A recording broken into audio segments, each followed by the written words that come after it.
Vivek, you've written extensively in the book about moving from waterfall development mechanisms to DevOps.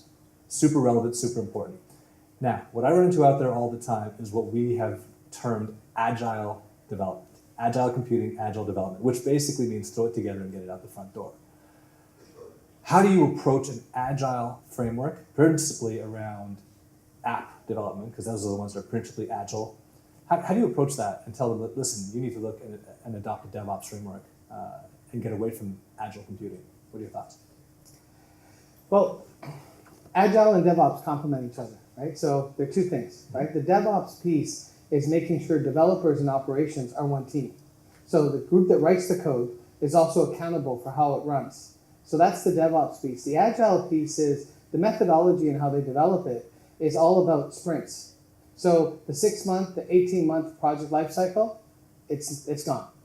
Okay? Everyone's shifting to that agile methodology, which means 1 to 2 week sprints. You build a minimum viable product. Now, this has been an excuse for some teams not to document, not to test, not to code properly.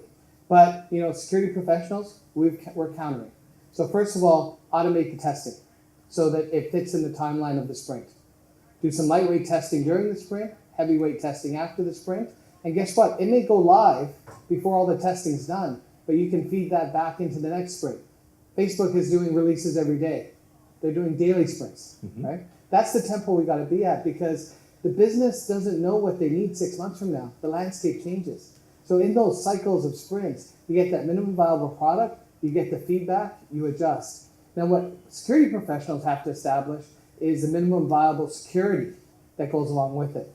So the user stories that become the post-its on the walls as the agile teams are figuring out what to build, there's got to be a baseline of security. And I think what's missing is in a lot of teams, they're actually taking the full license to develop code end to end. Really, do you want your development teams developing password controls, firewall software? And this is where there's probably about 18 key services from a security perspective that should be baked into the environment that the agile teams don't have to develop. So federated identity, identity management, logging, password control, certificate management. You can think of all those security services that they should just get out of the environment. So they're not coding security, they're innovating on the business logic, on the report, on the presentation, on the workflow. So one of the things I've heard frequently about moving to DevOps, especially in terms of a development model, is that you don't need third-party validation anymore. You don't need third-party pen tests anymore. And even if you did, it would be a complete conflict of interest because you're only pen testing in one place as opposed to in accordance with the QA teams who will actually bring in the pen testing. Talk to me about the role of pen testing code in a DevOps model and how would you apply that? So I would say that testing has to move from, hey, our once-a-year annual pen test is dead, to continuous testing.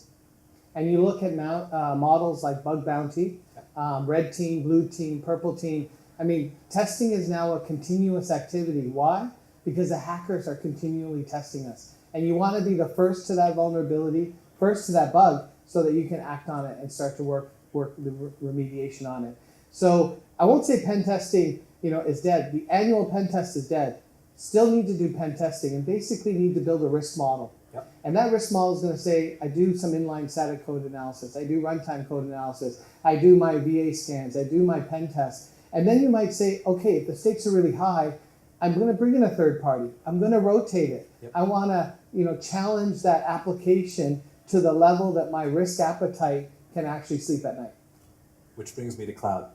As you see clients and governments rushing towards the cloud and moving their workloads into the cloud, you know where I'm going with this, containers and Kubernetes.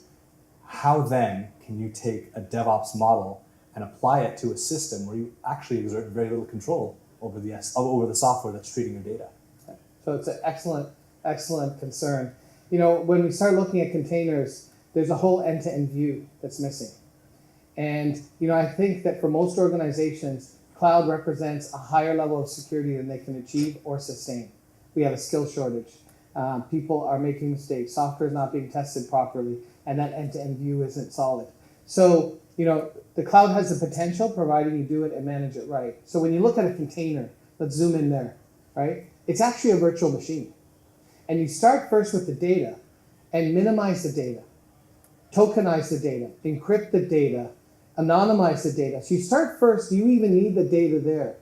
I've had conversations where businesses were pulling in SIN or other numbers, and you say, why do you need it in there? No, we really don't.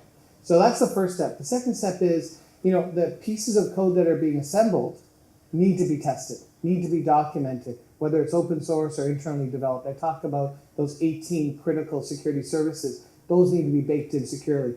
Then that container needs to be signed.